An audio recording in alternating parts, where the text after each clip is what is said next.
Welcome back to the Everyday English channel. I'm Michelle, and this is episode 7 of our 30 Podcasts for Beginners series. Imagine this. You are talking to a native speaker.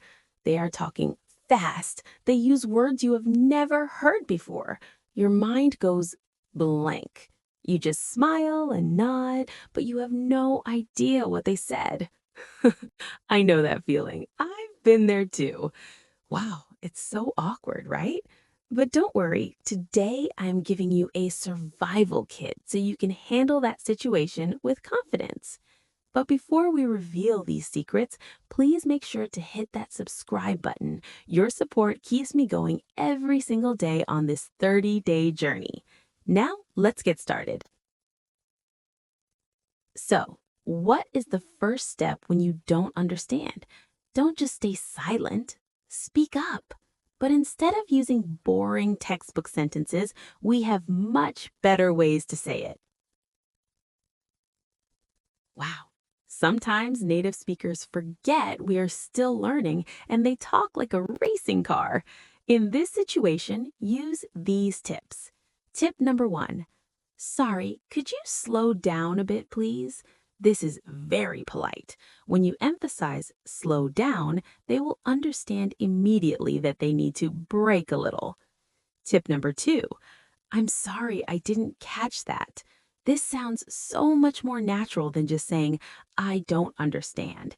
It means you missed the information and want to hear it again. But sometimes speed isn't the problem. The problem is they use a very strange word that you've never seen in a book. So what should we do then? Don't be afraid to admit you don't know. It's the best way to learn. Try these. Tip number 3.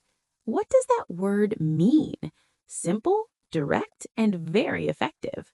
Tip number 4. Could you say that in another way, please? Haha, this is my favorite trick. When you ask them to say it in another way, they will use simpler words to explain it to you. That's very smart, right? What if you think you understood, but you want to be 100% sure you didn't make a mistake? Here is how you confirm the information. Tip number 5. So, do you mean that blah, blah, blah? Repeat what you think you heard after this phrase. If you are right, they will nod. If you are wrong, they will help you fix it.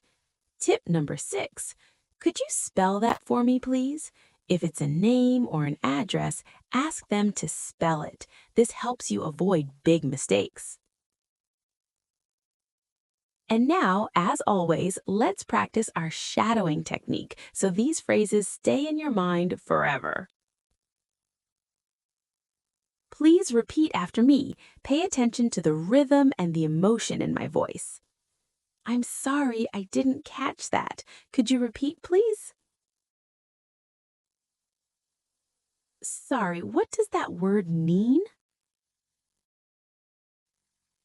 Could you say that in another way, please? You see, not understanding is not scary. The scariest thing is pretending to understand. Use this survival kit to make your conversations more comfortable.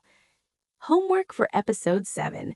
Comment below one English word that you did not understand the first time you heard it. I am very curious to see your words. If this video was helpful, please give me a like and share it with your friends. Tomorrow in episode 8, we will learn something very interesting, how to give advice without being annoying. See you tomorrow. I'm Michelle from Everyday English Channel. Don't just learn English, live English. Goodbye.